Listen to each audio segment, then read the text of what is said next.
O'zbekistonda bo'layotgan eng so'nggi hodisalardan xabardor bo'lmoqchi bo'lsangiz, bizni kuzatishda davom eting. O'zgidromet 28 iyun shanba kuni uchun ob-havo prognozini e'lon qildi. Assalomu alaykum aziz muxlis. Agarda bizning kanalimizda mehmon bo'lsangiz, bizga obuna bo'lishni unutmang.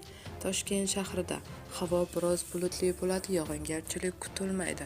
Harorat kechasi 21-23, kunduzi esa 35-37 daraja iliq bo'ladi. Qoraqalpog'iston Respublikasi hamda Xorazm viloyatida havo biroz bulutli bo'ladi, ba'zi joylarda o'zgaruvchan bo'ladi.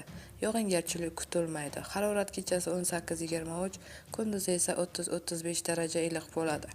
Buxoro va Navoiy viloyatlarida havo biroz bulutli bo'ladi, ba'zi joylarda o'zgaruvchan bo'ladi. Harorat kechasi 20-25, kunduzi esa 38 daraja iliq bo'ladi. Toshkent, Sirdaryo, Jizzax va Samarqand viloyatlarida havo biroz bulutli bo'ladi, yog'ingarchilik kutilmaydi. Harorat kechasi 19-24, kunduzi esa 32-37 daraja iliq bo'ladi. Qashqadaryo va Surxondaryo viloyatlarida havo biroz bulutli bo'ladi, yog'ingarchilik kutilmaydi. Harorat kechasi 20-25, kunduzi esa 36-41 daraja iliq bo'ladi. Andijon, Namangan va Farg'ona viloyatlarida havo biroz bulutli bo'ladi, yog'ingarchilik kutilmaydi. Harorat kechasi 20-25, kunduzi esa 32-37 daraja iliq bo'ladi deyiladi xabarda. Bu xabarni barcha yaqinlarimizga jo'natib qo'yamiz hamda videomiz ostida bir dona like tugmasini bosishni unutmaymiz.